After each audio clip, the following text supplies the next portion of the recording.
Olá, muito boa noite. Está na hora das notícias do nosso estado. Terminou em tiroteio uma tentativa de assalto a uma joalheria de um shopping de Belo Horizonte. Um suspeito foi preso com joias e 3 estão foragidos. A nossa primeira reportagem de hoje você confere agora. Bruno Vieira dos Reis, de 19 anos, foi preso com a arma usada no assalto. Uma mochila com os anéis e brincos de ouro roubados também foi apreendida. O suspeito estava acompanhado de um casal na hora do crime. De acordo com a polícia, o casal entrou na joalheria se passando por clientes. 2 funcionárias que estavam na loja começaram um atendimento. Minutos depois, Bruno entrou no estabelecimento anunciando o assalto. Armado, ele rendeu uma mulher que fazia faxina no local e a levou para os fundos. Já no estoque, o suspeito recolheu o que via pela frente e, em seguida, fugiu com os comparsas. Na fuga, o bandido atirou contra os seguranças do shopping, que, em seguida, conseguiram impedir que o suspeito fugisse. A polícia ainda não tem notícias do casal que participou do assalto. Eles continuam foragidos. Um carro roubado também foi apreendido com o assaltante. As funcionárias e a gerente da joalheria prestaram depoimento na companhia da Polícia Militar. Assustadas, preferiram não gravar entrevista. A direção do shopping informou que os suspeitos foram rapidamente abordados pela equipe de segurança e que a polícia foi chamada imediatamente. Combater o mosquito da dengue, que também transmite chikungunya e zika vírus, é uma obrigação de todos nós, inclusive do governo do estado, que hoje lançou um comitê para ajudar na guerra contra o Aedes aegypti. O governador de Minas e diversos secretários de Estado participaram da reunião de lançamento do Comitê de Combate à Dengue, Febre Chikungunya e Zika vírus. Apesar da criação da força-tarefa, Fernando Pimentel garantiu que a medida é uma antecipação para que o Estado não enfrente um quadro grave. Nós não temos em Minas ainda um quadro agudo, um quadro grave nessa questão. Mas justamente porque não temos é que nós estamos antecipando essa providência. Em 2015, foram registrados mais de 180 mil casos com suspeita de dengue em Minas Gerais, sendo que 67 pessoas morreram em decorrência da doença. 7 casos de febre chikungunya foram confirmados no estado, que ainda não registrou casos de Zika vírus. Além de criar o comitê, o governo de Minas decidiu liberar mais 30 milhões de reais para o combate ao mosquito Aedes aegypti. Os recursos vão ser utilizados para as ações nos municípios, principalmente nas localidades que apresentam as situações mais graves. Bom Despacho, Governador Valadares, Pará de Minas e Ubá concentram os índices mais alarmantes e vão receber atenção especial. Esses recursos eles não são distribuídos per capitamente, eles são distribuídos com a incidência desses municípios. Às vezes o município pode receber mais do que o outro, dependendo das questões da incidência do mosquito da dengue. Para combater o mosquito, o governo aposta na ação dos agentes comunitários de saúde e na conscientização da população por meio da campanha 10 minutos contra a dengue. Além dos agentes de controle de endemia, o conjunto dos agentes comunitários de saúde, que inclusive é um efetivo maior do que os agentes de controle de endemia. Então esses profissionais precisam passar por um processo de capacitação, eventualmente vão ter que ser remunerados, vão ter pagamento de hora extra, vão ter problemas para deslocamento, né? Então, esses recursos que o Estado vem liberando para os municípios é justamente para apoiar os municípios nesse processo. Carlos Lindenberg, muito boa noite para você.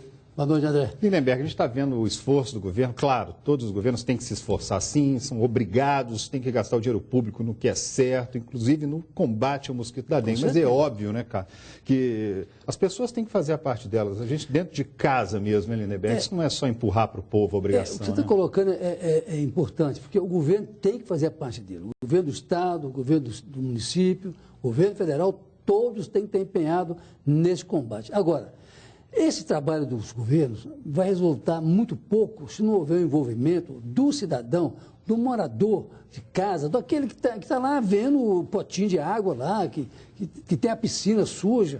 Quer dizer, não é possível. Então, é fundamental o envolvimento de cada um de nós neste combate a esse tipo de dengue, de doença que está aparecendo no nosso país. É fundamental. Com toda certeza, Lindenberg. Agora, a gente teve um ano aí de relações conturbadas entre prefeitura e vereadores. Será que 2016 vai ser um ano de reconciliação? O que você acha, hein? Acho que não vai ser não, André. Pelo contrário. Se no ano pré-eleitoral já foi meio confuso. Quer dizer, o prefeito teve dificuldade de aprovar projetos, embora fosse majoritário, sempre fosse majoritário na Câmara de Vereadores, mas se num ano pré-eleitoral já foi difícil, imagina você num ano eleitoral, no ano que as paixões partidárias começam a pegar fogo, a hora que os interesses aumentam. Você acha que não vai ser fácil para o prefeito? Eu acho que ele está preocupado com isso. Aliás, agora, nesse final de ano, né, em novembro, se não me engano, ele foi lá, tomou café com os vereadores, etc., porque tinha 20 projetos de interesse da prefeitura tramitando na Câmara e não conseguia votar. Embora majoritário a prefeitura, o governo não conseguia votar. Aí houve um acerto, evidentemente, e aí os projetos começaram a andar e foram, agora que a Câmara está em recesso, praticamente foram todos votados, ficaram 5 ou 6 aí para ser votado no ano que vem. Pois é, os 11 agora no domingo passado, foi assim, na última hora, vamos aprovar o que der para aprovar aí antes de fechar a casa, né? No domingo, quer dizer, uma extraordinária no domingo, quer dizer, houve um esforço grande. Agora, o problema, a questão é a seguinte, é que o ano que vem, o presidente da Câmara, o Hélio Magalhães, ele controla ali 20 vereadores. Tem 20 vereadores com ele. E eles querem, de alguma maneira, influir na formação da chapa do Márcio Lacerda no ano que vem, naquele candidato do Márcio Lacerda. Provavelmente indicando um vice, uma coisa assim, querem participação no governo. Então, é isso que vai fazer com que o ano que vem seja um ano conturbado, mais ainda, o que me parece, nessa relação municipalidade, ou seja, prefeito e Câmara de Vereadores. Claro, eles querem participar, são 20 sob a coordenação do Hélio Magalhães. Mas esse ano eles fizeram, afinal, alguma coisa, aprovaram vários projetos de interesse da cidade, um ou outro ficou para trás aí. É evidente que o ano que vem esses projetos devem voltar e aí nós teremos aí um ano profícuo, segundo parece. Tá certo, obrigado, Lindenberg. Boa noite para você, viu? Boa noite. E quando o assunto é fogo de artifício, cuidado nunca é demais. E eu tenho certeza de que você, assim como eu, não quer se queimar e estragar a festa toda, não é mesmo? Então é só seguir as instruções de segurança. Acompanhe comigo. Vários tipos para vários gostos. Os shows de fogos vão da linha infantil, estalinho de salão, o traque. Isso aqui é a mariposinha, que você coloca fogo, ela sai subindo igual a mariposa. O peãozinho colorido, que ele gira, solta uma cor. Aos fogos para ambientes fechados. Ela é uma linha que não queima, ela não provoca chama, ela não exala cheiro, não exala fumaça. Nessa loja especializada no centro da capital, as vendas superaram a expectativa. Em média de uns 30% realmente aumentou, né? Já vi, a gente estava até um pouco preocupado, mas o brasileiro está querendo comemorar o ano difícil que teve, né? Réveillon, o brasileiro tem esse perfil de festejar, comemorar com brilho, com cor, para jogar esse ano para o alto e pensar no outro ano melhor, né? Lucinei faz questão de uma virada com muito brilho. Traz alegria, né? Emoção. Então, assim, entrar um ano novo com festas. Os fogos fazem mesmo parte do ritual de dar tchau para o ano velho e as boas-vindas para o ano novo. Mas na hora de manuseá-los, é preciso ter cuidado, seguir as instruções para não se queimar e estragar a festa. Para as crianças, o ideal é comprar esse tipo de estalinho, que é aquele que joga e ele estoura, né? A gente vê um barulho, é mais fraquinho, ele não tem potencial para incendiar, nem para ferir, mas os pais têm que ter cuidado para que as crianças não coloquem isso na boca. Os foguetes, que são os mais tradicionais, esse aqui é o de 12 tiros e um canhão, ele pode ser estourado de duas formas diferentes. Uma delas é a base, essa base vem com a caixa, toda caixa hoje em dia vem com ela, a pessoa coloca aqui em cima, pode acender, vai sair de perto e deixa estourar. Quando ele vai soltar com as mãos, ele vai montar sempre um mínimo de 3, essa instrução está ali na embalagem. Ele vai acender sempre o da ponta e vai segurar pelo de baixo. Com essa mão ele tampa um dos ouvidos e com essa mão ele tampa a outra. Tirou aqui, vai acender e vai fazer como a gente disse. Depois que ele estourar, esse aqui estourou, ele tira, passa para baixo e continua fazendo a mesma operação. Se falhar, melhor descartar. Se ele falhar, ele deve esperar pelo menos 1 minuto, deixa esse foguete parado, não tenta mexer, não tenta abrir, porque ele ainda pode ter ali uma fagulha, pode acontecer uma ignição. É preciso ficar atento à validade, instruções de uso e à venda só para maiores de 18 anos. Esse tipo de bomba aqui que a gente vai mostrar, conhecido como garrafão, bomba nível 4, nível 5, eles têm que ser utilizados apenas pelo adulto, né? A embalagem já traz essa recomendação, são bombas mais fortes e elas podem, inclusive, ocasionar ferimentos muito graves. A bebida alcoólica não combina com direção e nem com fogos. Isso aqui tem que ser planejado, né? Quem vai utilizar já tem que estar isolado, não vai beber, vai estar bem, o reflexo normal, para que ele possa fazer tudo da forma correta. Pois é, eu quando era criança soltava fogo de artifício até falar chega, comprava bombinha, fazia uma farra danada, mas não tem jeito, né, gente? É óbvio que falta hoje uma legislação mais rígida em relação à venda desse tipo de brinquedo, se é que dá para chamar de brinquedo. Imagina ali, 12 tiros e um canhão. Como é que a gente pode chamar isso de brinquedo? Um perigo muito grande, certamente tira a vida de muitas pessoas, deixa pessoas com lesões gravíssimas, amputações. A gente vê muito isso em final de ano, em época de carnaval. Falta apertar mais um pouco aí, dificultar a venda desses fogos aí, viu? E a Prefeitura de Belo Horizonte divulgou hoje as informações sobre o aumento do IPTU na cidade. Quem tem as informações para a gente é meu colega Augusto Medeiros. Muito boa noite, Augusto. Notícia ruim para o início de 2016, né?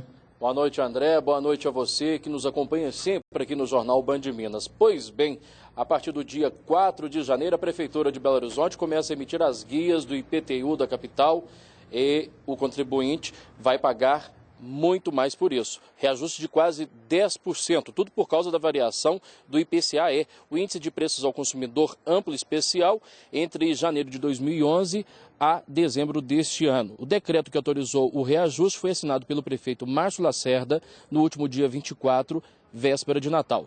E o belo presente ao contribuinte pode ser pago à vista e com desconto de 7% até o dia 20 de janeiro.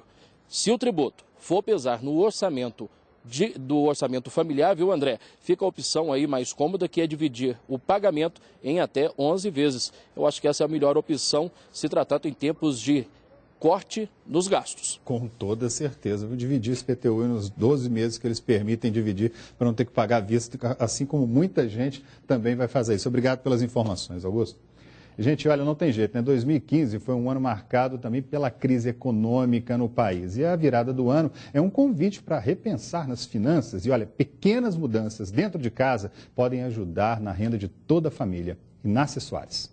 Ter o poder de consumir é uma das decisões que mais valoriza o esforço de quem trabalha. Mas em 2016 teremos que rever este conceito, aplicando a ele o esforço do não consumo. A gente se acostuma rápido com coisas boas e passa a ser difícil viver sem elas, mas é possível, acredite. Eu gosto muito de fazer essa experiência no meu dia a dia e fica a dica para quem quiser experimentar. Eu simplesmente deixo de consumir determinado serviço e me viro para ficar sem os benefícios que ele me traz. Faço o mesmo com produtos que já se incorporaram à minha rotina. Se um equipamento estraga, antes de consertar, me pergunto, será que não dá para ficar sem ele por uns tempos? E nesse exercício do não consumo, você vai gastando menos. O mesmo vale para roupas, calçados, acessórios, artigos de decoração, limpeza, alimentação, telefonia, transporte e outros serviços. Vivemos numa economia de mercado que nos estimula de todas as maneiras a consumir. E isso é fantástico, porque temos muitas empresas capacitadas que trabalham para satisfazer nossas necessidades, inclusive aquelas que nem sabemos que vamos ter. Mas se o momento é de crise, convém cortar custos, porque não há mercado que sobreviva quando seus consumidores perdem o poder de compra porque estão de dívidas até o pescoço. Parar na hora certa para depois voltar a consumir é muito melhor que ver o seu direito ao consumo ser controlado por terceiros, como bancos, financeiras ou operadoras de cartão de crédito. É por essas e outras que eu desejo que as suas finanças fiquem no azul. Feliz 2016.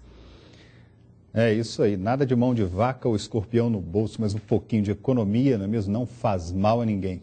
Fim de ano é hora de passear um pouco, fazer uma viagem, mas onde é que ficam os animais de estimação? Com quem deixar? Eu tenho uma dica para você e trago logo depois do intervalo. Até já.